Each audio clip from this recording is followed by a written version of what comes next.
മുഖ്യമന്ത്രി പിണറായി വിജയനെയും CPM സംസ്ഥാന secretary MV ഗോവിന്ദനെയും CPM ദേശീയ സെക്രട്ടറി സീതാറാം യെച്ചൂരിയും ഒക്കെ വലിച്ചു കയറുകയാണ് പാർട്ടി പ്രവർത്തകർ തന്നെ. ജി ശക്തിധരന്റെ പുതിയ കുറിപ്പുകൾ CPM നേരെയുള്ള തുറന്നുപിടിച്ച കുന്തമുനകളാവുകയാണ്.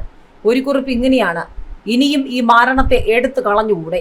നിസ്സംഗനും ജനങ്ങളുമായി അകന്നു നിൽക്കുന്നതിൽ അഭിമാനം കൊള്ളുന്നവനുമായ പാർട്ടി ജനറൽ സെക്രട്ടറിയെയോ ഏറാൻ മൂളിയായ ഒരു സംസ്ഥാന സെക്രട്ടറിയെയോ അഴിമതിയിൽ മുങ്ങിക്കുളിച്ചും ഒരു കൂസലുമില്ലാതെ കോർപ്പറേറ്റ് വ്യവസായികളുടെ ശിഷ്യത്വത്തിൽ മക്കളെ വളർത്തിയും ജനങ്ങളെ ഇളിച്ചു കാണിക്കുന്ന ഒരു മുഖ്യമന്ത്രിയെയോ അയാളുടെ അടിമകളായിരിക്കുന്നതിൽ അഭിമാന പുളകിതരായ അണികളെയോ ഖജനാവ് കൊള്ളയടിച്ച് ആടയാഭരണങ്ങൾ അണിഞ്ഞ് അർമാദിക്കുന്ന അയാളുടെ പുത്രിയെയോ കേരളം മറ്റൊരിക്കലും കണ്ടിട്ടില്ല. ഒരു ദുഷ്ടന്റെ അവതാരം കാരണം 10,000 ജീവൻ ബലിയർപ്പിച്ച പ്രസ്ഥാനം കരിന്തിരി കത്തുകയാണ്.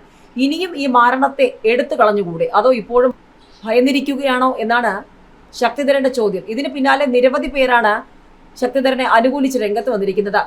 ഒരു കമന്റ് ഇങ്ങനെയാണ്: അടിമുതൽ മുടി വരെ ഭയപ്പാടാണ്, വിമർശിക്കാനല്ല സംശയം ഉന്നയിക്കാൻ പോലും ഭയം. ആരോപണം ഉയരുമ്പോൾ വിശ്വസനീയമായ രീതിയിൽ ഒരു മറുപടി നൽകാൻ പാർട്ടിക്ക് ബാധ്യതയില്ലേ എന്ന് പാർട്ടിക്കകത്ത് ചോദിക്കാൻ പോലും ആരെങ്കിലും ധൈര്യപ്പെടുമെന്ന് തോന്നുന്നില്ല. താഴെത്തട്ടിൽ വരെ ഒരു പണിക്ക് പോകാതെ കുടുംബം പോറ്റുന്ന അനേകായിരം പ്രവർത്തകരുള്ള ഒരു സ്ഥാപനത്തെ ആരെ തിരുത്താൻ? ഇവരെ ആകെ ജനം അപ്പാടെ എടുത്തറിയാനാണ് വിധി. ബംഗാളിൽ ജനമത് കൃത്യമായി ചെയ്തു എന്നാണ് മറ്റൊരു കമന്റ്. ഇവിടെ ഒരു സർക്കാരുണ്ടോ എന്ന് ചോദിക്കാൻ ഒരു പ്രതിപക്ഷമുണ്ടോ എന്നതാണ് ജനങ്ങൾ നേരിടുന്ന ഏറ്റവും വലിയ വെല്ലുവിളി എന്ന കമന്റുമുണ്ട്. ഭയം അതാണ് ജീവനുള്ള ഏത് വസ്തുവിന്റെയും അടിസ്ഥാന വികാരം. ആന സിംഹത്തെ കാണുമ്പോൾ ഓടി രക്ഷപ്പെടുന്നത് അതുകൊണ്ടാണെന്ന മറ്റൊരു കമന്റ്. മുമ്പ് ദേശാഭിമാനി പത്രത്തിൽ തമിഴ്നാട് മുഖ്യമന്ത്രി ജയലളിതയുടെ സാരികളുടെ എണ്ണം പോലും എടുത്തുകാട്ടി പ്രസിദ്ധീകരിച്ചവർ ഇപ്പോൾ കേരളത്തിൽ കുംഭകർണന്റെ ദീർഘനിദ്രയിലാണല്ലോ എന്നും വിമർശിക്കുന്നവരുമുണ്ട്. CPM നേരെ പടുതിരി കത്തിത്തീരട്ടെ എന്ന് പറഞ്ഞവരുമുണ്ട്.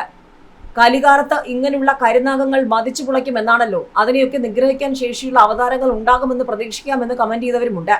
നന്ദിഗ്രാം കാണിച്ചു തന്നില്ലേ, അതല്ലേ നല്ല മറുപടി എന്ന് പറഞ്ഞുകൊണ്ട് CPM കൊട്ടോട് കൊട്ടുമായി പലരും രംഗത്തിറങ്ങിയിട്ടുണ്ട്.